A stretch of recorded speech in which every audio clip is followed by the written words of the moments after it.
I know your program says that I would be accompanied by my partner, Angela Parker, but we flipped a coin this morning and decided you get me instead. There's a couple reasons for that. One is it's a pretty compressed period of time, and I'm going to try and cram in as much information as humanly possible within that time period, and the back and forth wasn't going to lend itself to it. And the other reason is I have a condition called Tourette's syndrome. It doesn't always show up. Last week I was at a conference in front of people, no problem, but you guys make me nervous. So it's acting up. Now, usually when I tell people that I have Tourette's syndrome, a few of us out there are going, oh, I know what he's saying. It's like a joke or something. No, I actually do.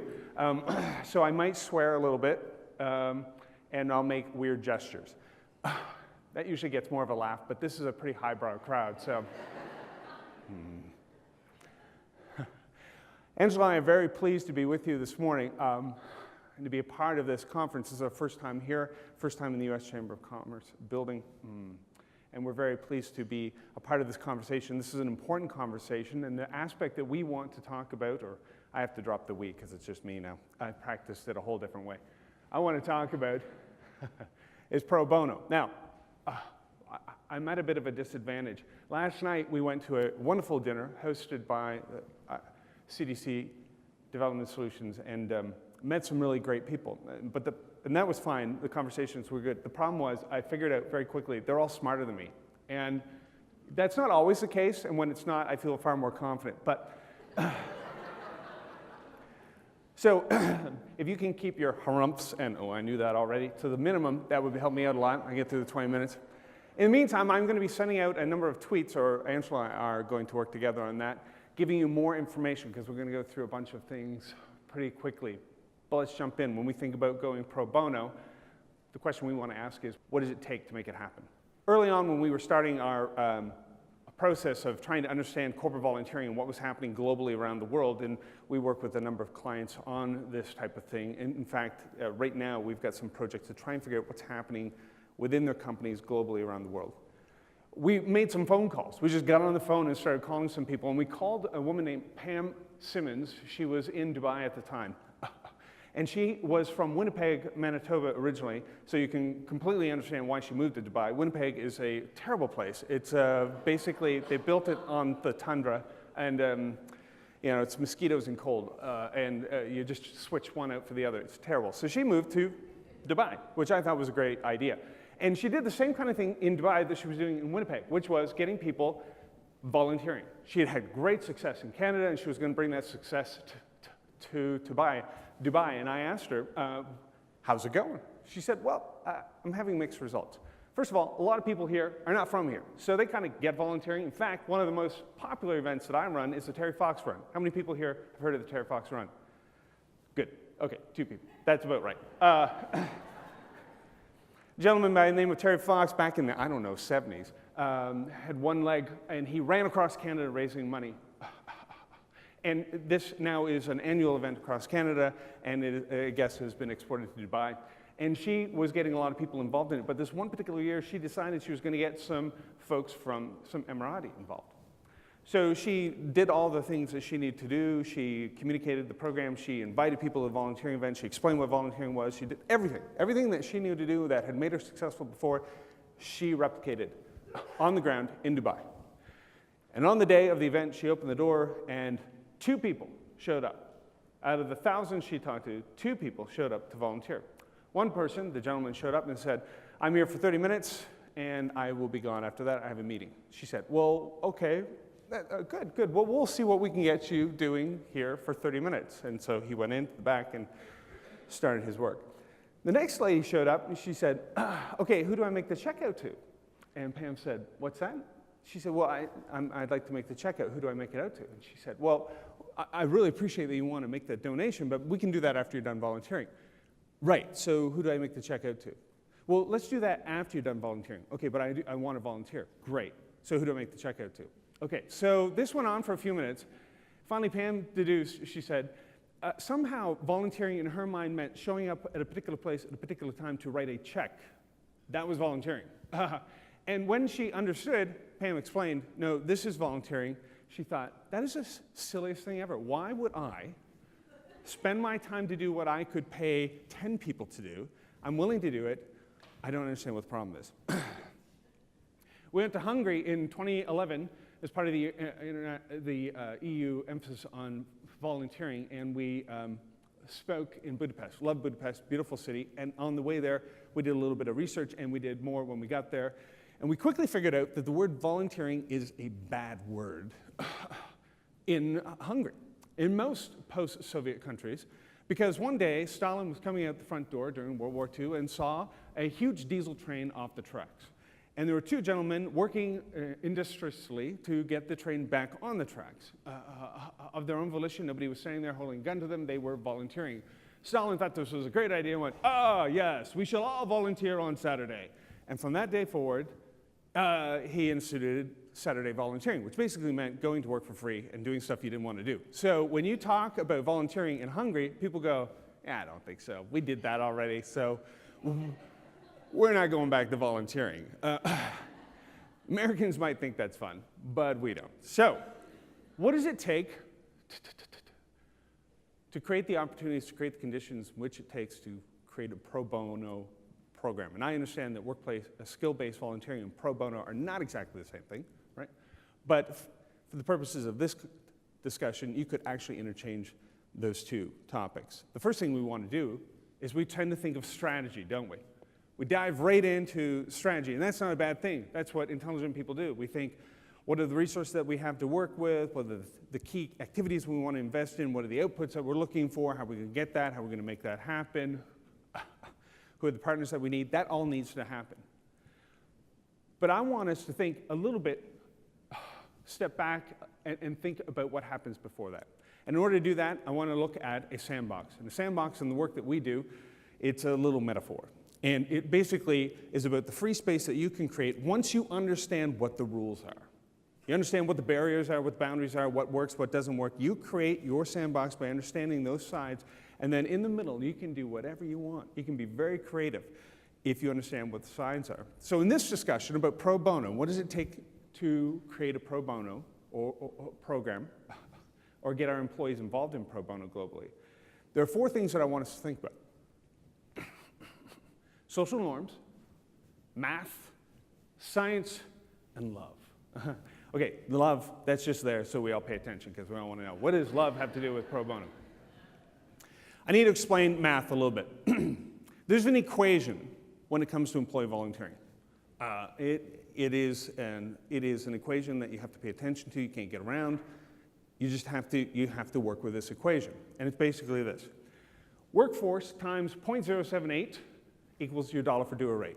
Now, there's probably a tweet going out about this right now, an article that we wrote. The average for the past few years, according to CECP, of employees taking advantage of the #1 most loved incentive in corporate volunteering, dollar for doers, is about 7.8%. That's it, 7.8%. That's the equation. Right? And we talk to companies quite often, and it's pretty close, between 7 and 8. Microsoft got up to 10 last year. That's cool, but they cheated, and I'll tell you how they did it.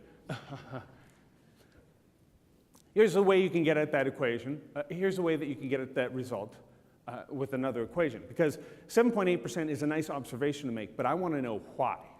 Why is it only 7.8%? Take your workforce and divide it by your national average of volunteering, 26.5%, right, in the United States, according to the US Census Bureau last year. Okay, so workforce divided by national average. Let's multiply that by 30%, okay? So of the 26.5% of employees who volunteer, 30% we would consider stage 2 and stage 3. I'll come back to that in a moment, but I want to say there are 3 stages in the journey of a volunteer or in the engagement of our employees in these kinds of programs. Stage 2 and stage 3 constitute about 30% of the 26.5%. It's small, and that is why we come up with this equation, this observation here. 100,000 employees, 7.8% of 100,000 employees is 7,800. My math is right, right? Anybody here? No disputes? Okay, we'll keep going. I checked it twice. 100,000 divided by 0.265, multiplied by 30% equals, boom, almost exactly the same number. That's the math. If we want more of our employees investing more heavily, and when we talk about pro bono and skill-based volunteering, we are talking about a more significant commitment than 1 hour once a year. Those are great programs, but those are first stage programs. We're talking about 2 hours every Thursday for 6 months in a tutoring program. We're talking about investing what we do at work into the community for free. We're talking about thinking like Stalin. That's a bad way to say that, but you know what I mean. And that takes a higher level of commitment. So the only way to get around this equation is to do what Microsoft did, and it's cheap. So we'll come back to that. Social norms, we think about cultural norms. What's going on in Dubai? How do they see it in Hungary? That's really important stuff to get at. But there are global social norms that are kind of a meta-narrative over top of all that we need to pay attention to as well. When it comes to science, there are things going on in our brain no matter who you are on the planet. It is how your brain works. We need to leverage that. And finally, love. We need our programs to let people fall in love. All right. First, I know what we're all thinking. We're thinking there is an elephant in this room. The elephant in this room is, I do not know what my workforce is doing globally.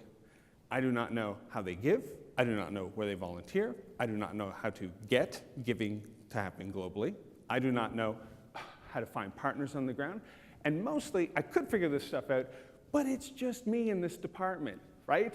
That's it. It's me and this part-time person. And honestly, my time is all consumed with this. I don't have a lot of time for that. CDC Development Solutions is a perfect option for expanding your capacity, obviously.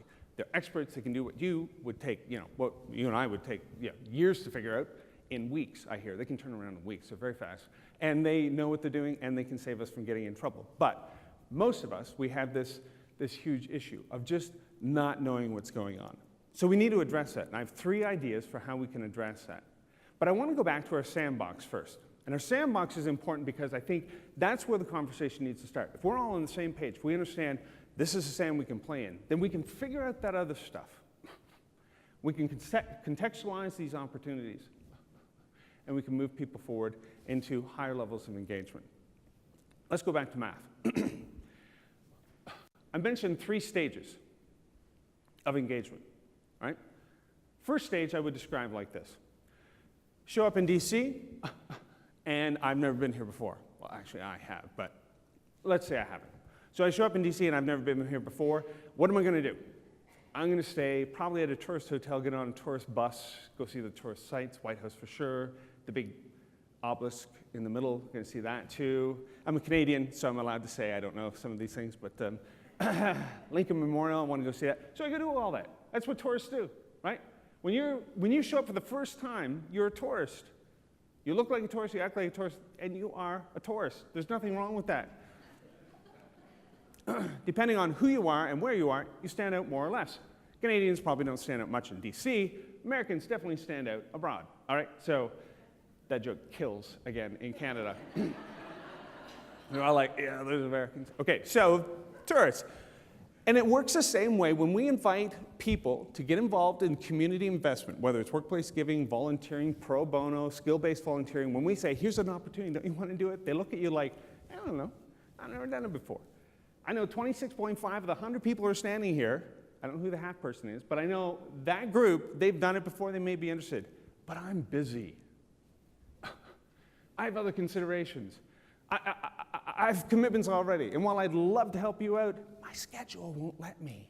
I would like to. My schedule won't let me. I'm really sorry. If you could talk to my schedule, maybe I could, but that's the way it goes. That's first stage. Second stage. This is where someone tries it out and thinks, I like that.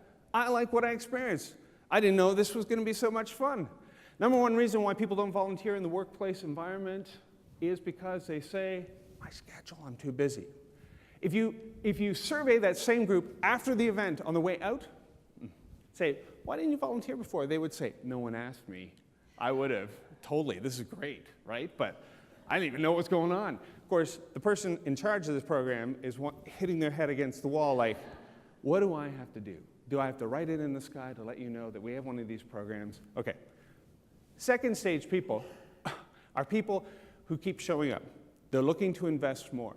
First stage people, it's casual curiosity. Second stage people, there's something there. They're after something. It's about meaningful discovery.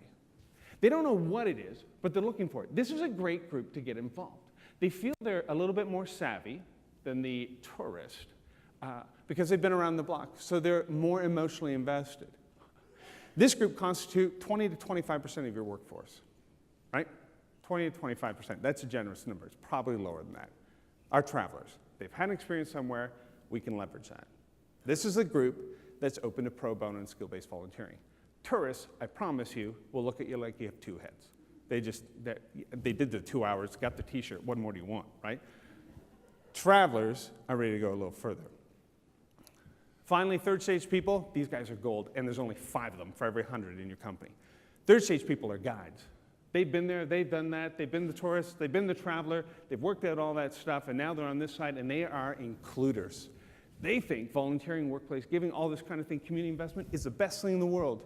There is alignment, intentional alignment with who and what they are. It's like the brand of clothes they wear, the coffee they buy, this kind of car they drive. It's an expression, it's an extension of their own personality. And when they go to do it in the community, this is who they are. They're saying something about themselves, and they're getting something out of it. And they think everybody should have the opportunity to do that. And they will reach out to other people and include them. These are the people upon whom we need to build our programs, whether it's pro bono, skill-based, or anything else. These 5 people. It's a little difficult to find them, but once you get into this group of volunteers, they all know who these people are, right? Collaborate with them to build these programs, pro bono programs. This is the math, okay? That's that whole group there. First stage, second stage, and third stage, 26.5%. If we want to deal with this side of our sandbox, if we want more people to jump into pro bono and skill-based volunteering, we need to cheat. That means we need to create more opportunities for people to have a great experience to fall in love with volunteering in the first place. We need more tourists. And then we need intentional invitations to go further, whether it's learn more, do more, take more responsibility, but come to the second stage, come back a second time, and gently lead them up along the way until they tell you, I want more. Now, pro bono scoops off the top, right? and that is fantastic. But I think we can leverage our communities of employees in much more fantastic ways if we change this equation by creating more opportunities to try it out the first time. Okay, that's the math. Let's talk about social norms. Global social norms. There's a lot to this discussion, and I should say that I have to give a lot of credit to Adam Grant. Has anybody heard of Adam Grant? All right, the cool kids are over here, 2 of them. Adam Grant just put out a book called Give and Take. You're going to get a tweet about it in a moment, or now. Okay, you're going to get a tweet about it in a moment. But he is from Wharton. He's from Wharton, and he's a professor there, and he was with us last week. If you've got a conference or an event, you need to invite this guy. He's awesome. He's packed full of great information. I've been stealing from him for 6 months. And it kills. It's great material. So you've got to get this guy. He talks about a process known as pro-social sense-making. Okay? We're going to get to that in a moment. But in that article that he writes, he mentions this thing called proximity factor. And the reason I think it's so brilliant is because I actually believe it, and this is what we try and do, what we do. Pro bono does this. It is baked into the process. Skill-based volunteering, not necessarily. So I do think it's worth mentioning. Proximity factor, there are 2 parts to the proximity factor. 1, task significance, okay? Task significance. If you tell your employees why what they're doing is going to make a difference, guess what? It really affects how they do what they do. Their performance, he did a bunch of tests, Adam Grant did these tests, this research. The more he could clarify how this task benefited a group, the greater the investment of those employees, of those individuals in the volunteering experience. Obviously, it also works in the workplace. If I know how I'm building this car is going to make a difference to that person, it has to be a person, I care. I care more. It's just the way human beings work, and it's the way we work whether we're here or the other side of the planet. The other part of this equation we need to pay attention to is contact with the beneficiaries. He did this great research, this bit of research, where he exposed people to a bunch of fundraisers for scholarships to the folks that they were going to be raising money for. One group had got a 1-hour talk with one person. The other group, no contact. This group outperformed this group on every level, every time, by a factor of 5 to 20. It was outstanding. Just talking to the beneficiaries made that difference. There was no, they controlled for all other variables. That was the only difference. The result, I care about the beneficiaries. When I know how what I'm doing matters and I care about for whom I'm doing it, I invest more and I come back. If we introduce this aspect into all of our first stage volunteering opportunities, instead of having them pile boxes in the back, which needs to be done, but if you want people to fall in love with it, if you want them to move from first stage to second stage, proximity factor matters. And this is a norm, whether we're here or overseas. Cultural norms are important, but this is a big one to pay attention to. Then there's science. Our brains are all hardwired to want to volunteer.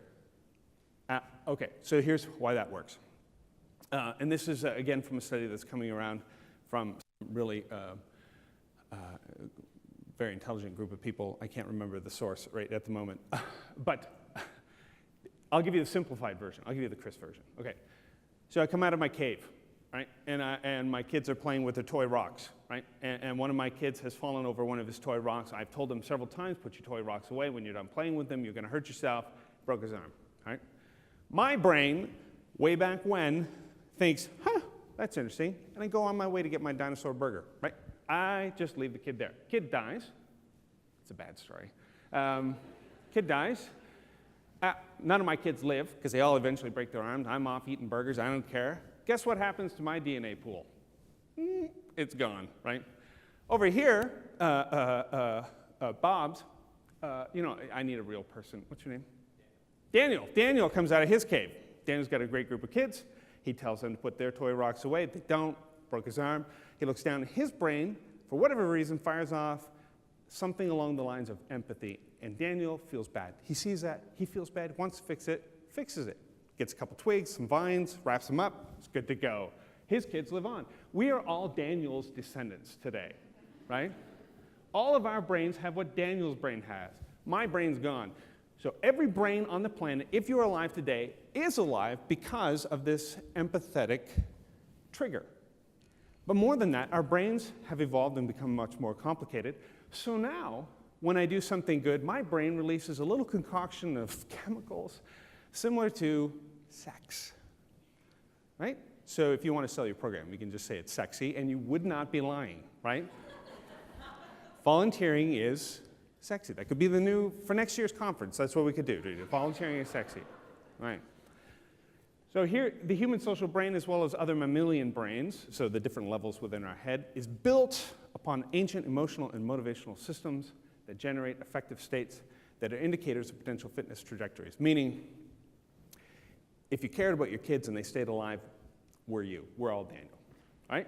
So our brains are hardwired. In fact, there's a concept out there. It's called the feel-good, do-good effect. When I feel good, I don't mind doing good. When I do good, guess what happens?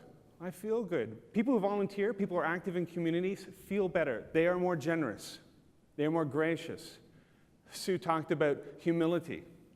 Actually esteem other people as equal and as in a collaborative way is because your brain releases chemicals so that you do it. And we're all wired to be that way, whether we're here or the other side of the planet. This is an important aspect to leverage in our programs. Finally, love. There are 3 types of commitment. And again, there are more links coming about all of this in your Twitter feed. 3 types of commitment. The type of commitment that HR pays a lot of attention to and spends billions of dollars on is called continuous commitment. And that's basically making it too painful for you to leave, right? We've invested 5 years in you, and we're going to keep you, even if you hate us and hate your job, because, you know, you get a lot of networking and intelligence, and you get a lot of stuff in your head. We need that. You know how to do the photocopier. Nobody else can fix a photocopier. You fix a photocopier. We're going to give you a raise because we don't have to learn that. So that's called continuous commitment. And this is what most HR benefits packages are built on. Gains versus losses. This other job's available, but you know, I've been here long enough. I got my own desk. I'm going to graduate to the cubicle down the hall. I don't want to give all that up. That's a great life, right? So this is continuous commitment. Second type of commitment is called normative commitment, and normative commitment is basically what you've learned or what's normal for you in terms of commitment. This is affected by two things. What your parents taught you, boy, you never quit. All right, so I'll stick it out of my job, even if I hate people. I'm actually going to start stealing things and burning down the building, but I will not quit because I know that's morally wrong, okay? That's normative commitment. Normative commitment can also be generated out of your social group or your ethnic group that you come from. Certain ethnic groups will say long past their due date just because that's what they should do. All right? These two types of commitment are extrinsic. They're based on extrinsic motivation. We do them out of feelings of obligation or ought. And this is what most of our benefit packages appeal to, the give benefit packages, the get, rather, benefit packages. The type of commitment that we all want to see in our workforce, and that creates Gallup's top tier of engaged employees, is effective commitment. Effective commitment is basically this: an employee's positive emotional attachment to an organization. I love these guys, they're great. I come here because I love this place. I bring them donuts, I stay long, I go to bed early so I can beat the traffic to get to work. I really love what I do, I love everybody, I'm high-fiving everybody. Now the rest of those people are there because of normative commitment. What? Okay, fine. Or we're annoying to them. But this group, this group of people who loves their job are there because of an intrinsic sense of motivation, effective commitment. Now, effective commitment, guess how it's created? Through experience. Proximity factor generates effective commitment. And when we give our employees a chance to volunteer in the community, invest in the community, either through giving or volunteering, and again, they understand how what they're doing matters and who it matters for, we generate love, effective commitment. That's what happens. And this is the business case for why this stuff works. It is the give effect. Human beings cannot differentiate between feeling good and feeling good about the group that let them feel good. It's all good. I feel better about myself. My brain's releasing this concoction of chemicals. It's very sexy. So is where I work, Best Buy. Sexy place. I like this place. I like these people. You just feel good. Effective commitment. These are the 4 signs of our sandbox that we need to pay attention to. I think when we think about pro bono, expanding our programs, building our programs out, taking advantage of the skill sets that are available in our employees, we need to pay attention to these 4 factors in order to generate an environment in which more people have these experiences, fall in love with these experiences, and come back for more. Sue talked about how everybody's like, hey, I know it's over, but can I keep going? Like, is there a way for me to keep going? I want to keep helping. They're in love. They're in love, and if she can keep offering them opportunities and leverage that love and take advantage of what's happening in her brain, their understanding of how they're helping and who they're helping, their love for the whole thing, and cheat on the math by creating more opportunities for people to have this experience, her sandbox can grow, and so can the possibilities for what is in the future. But let's go back, in closing, to our elephant in the room. We still don't know what's going on, right? Many of you are in that boat. What is going on globally?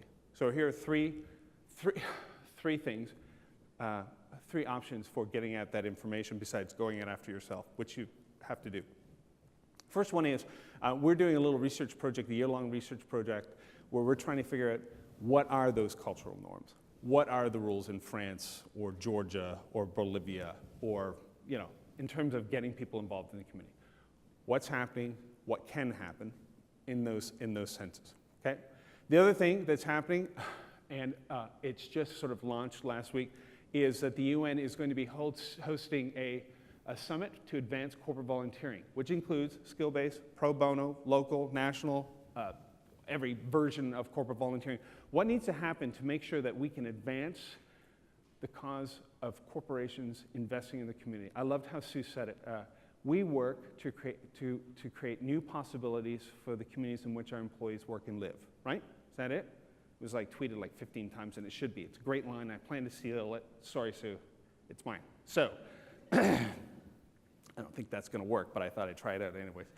So this is happening next year. If you'd like to know more information about it, it's in very early stages. It's going to be a conversation that belongs to corporations, right? happening at the UN's house. So it's not their party, it's the corporation's party, but it's going to be held at their place. Does that make sense? All right, just in case any of you are nervous about the UN's ability to partner with companies. And you should be. They actually wrote a paper saying, we stink at this. We should do something. So it was their own paper. It's very interesting. The other thing, and this one is just launching too. It's called Beyond the Dot on a Map. All right, they're doing it in Bolivia right now. At a granular level, they have given people who are tourists, who are traveling, satellite phones with an application where they can take pictures and record data of everything they see where a corporation is investing in community. So if you want to know who was there to paint the wall before you last week in Bolivia, this will tell you. You'll be able to get a snapshot of the last week, of the last year, of the last 10 years. Combine that with the kind of stuff that IBM is doing, the kind of stuff that BCLC is doing with their map, scrape all that data, put it together. Corporations should have a great picture of who's doing what, where, and where they can jump in to make the most significant contribution. These are just 3 ways in which we can get at that elephant in the room besides going after ourselves, which we need to do. I believe that pro bono, skill-based volunteering, corporate volunteering, I believe that by mobilizing our employees into the world to address these issues, as Sue pointed out, is probably the most significant opportunity humankind has had to address a number of these social issues. Combined with what governments can do and nonprofits can do as key partners, it's sort of like the circle may be complete on this, and we can actually start to drill down and address these issues, not in a way that says we are doing something, but we're actually going to solve some real issues together. And it is a privilege to be in a room with people who are dedicated to this cause. Thank you for your time.